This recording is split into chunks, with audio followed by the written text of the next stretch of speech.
Good day, folks. This is Greg Judy at Green Pastures Farm. Today is about our second or third day, I guess. We've been working on this. This is our perimeter fence on the new farm we just bought. There's a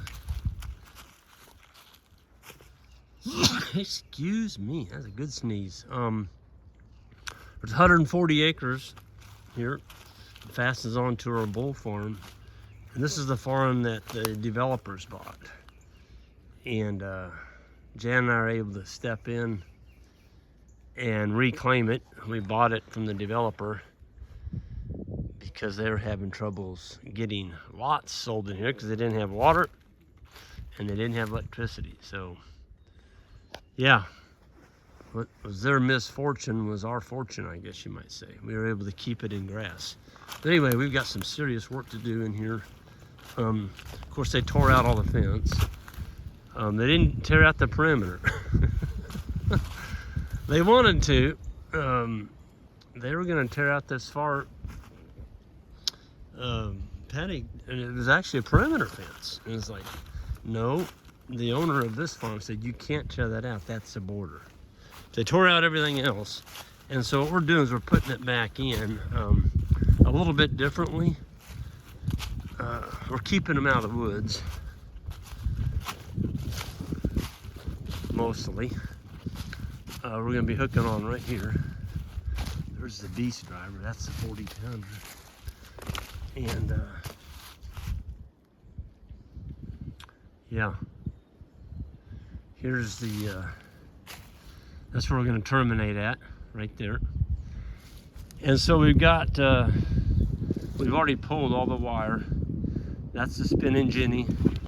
That's the best one made. That's a contractor's, what we call a contractor grade. We get that from Powerflex. Folks, if you're gonna unroll wire, high tensile, the wire you see on there is wire that we took down from another farm. We've got about oh gosh, we've probably got another 30,000 feet rolled up. Anyway, we're reusing it, and it works real good on projects like this, where you've got lots of bins and different things. And we already went all the way down through here driving fiberglass.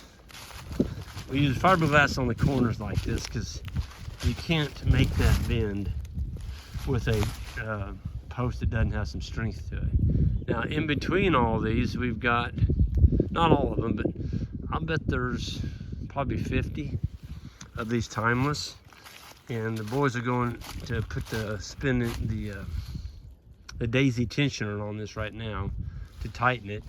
And once they tighten it, then that'll give us a straight line. And then this one here is a 4.5 footer. This is a 1 3/4. It's a beefy post, and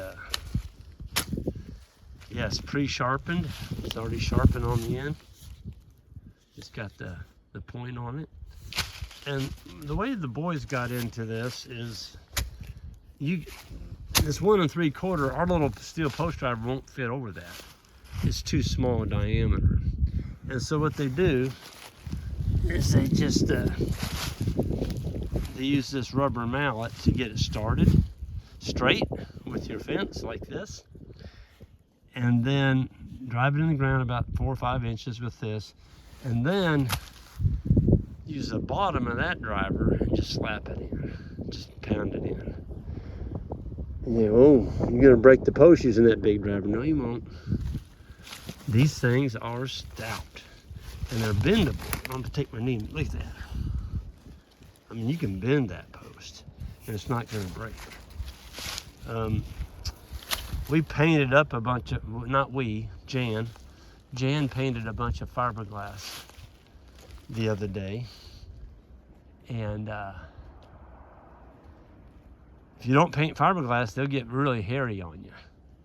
And now these have been back in the woods, so they weren't so bad. The previous landowner, he never painted these.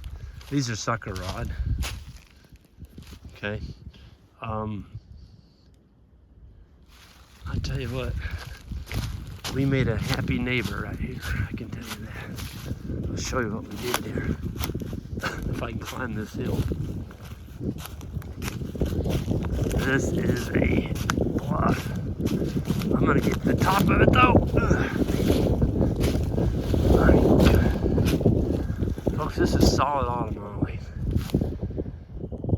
And the boys came through here. I cut till noon, or 1, for 2 days. And then the boys took it from there. There's one of those. Okay, so this is the edge of track 11. Guess what? We don't care. There's not going to be track 11. There's not going to be a house sitting out there. I just now realized the wind's blowing.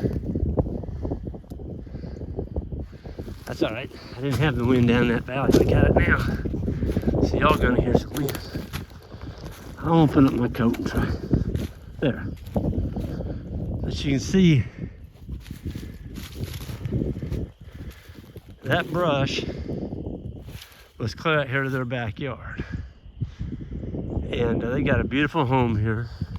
And they're like, you mean we're gonna be able to sit in our patio and look out and not see houses growing out there? I'm like, yep. You got that right. Look at the brush we cleared.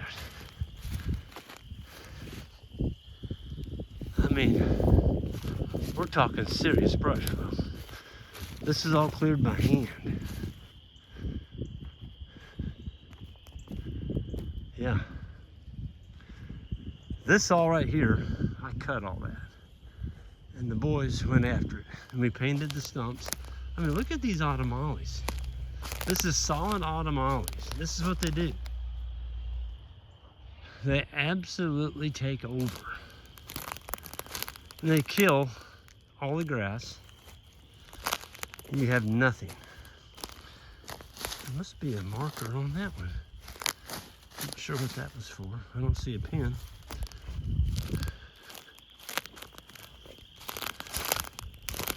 This took from that creek down there at the bottom, just to right here on top of this hill. We worked at that pretty close to 5 hours, and there was 5 of us.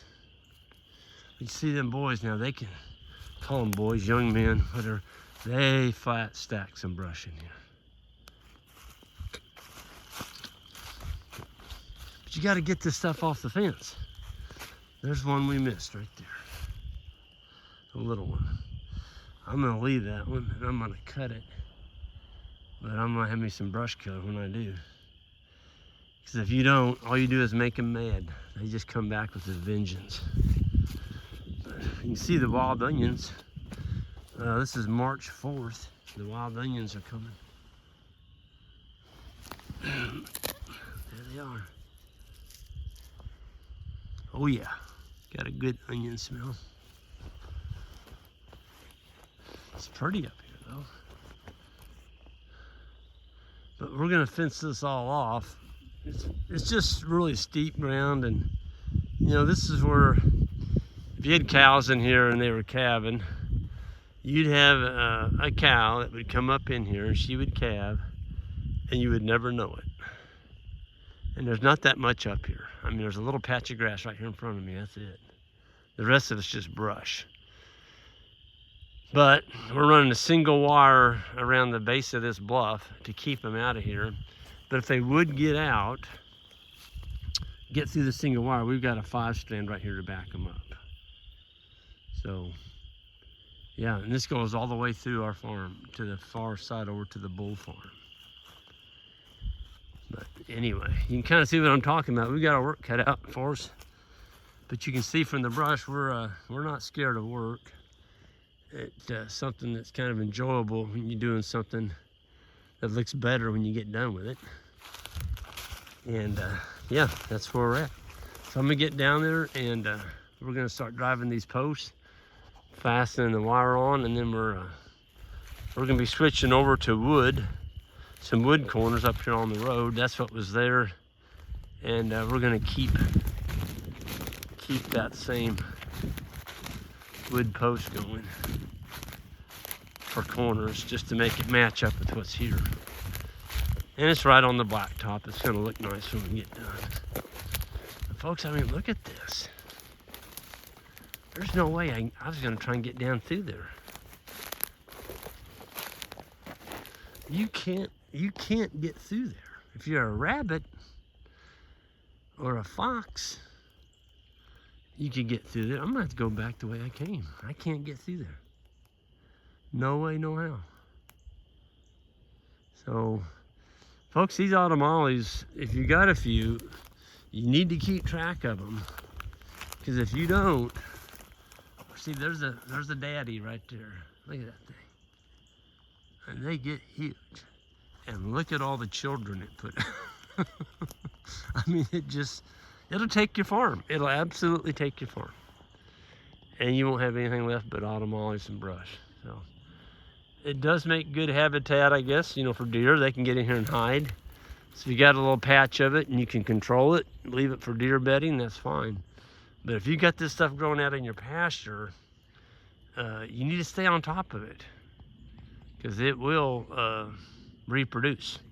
Folks, I'm gonna get out of here. Y'all have a good one, and we'll see you down the road.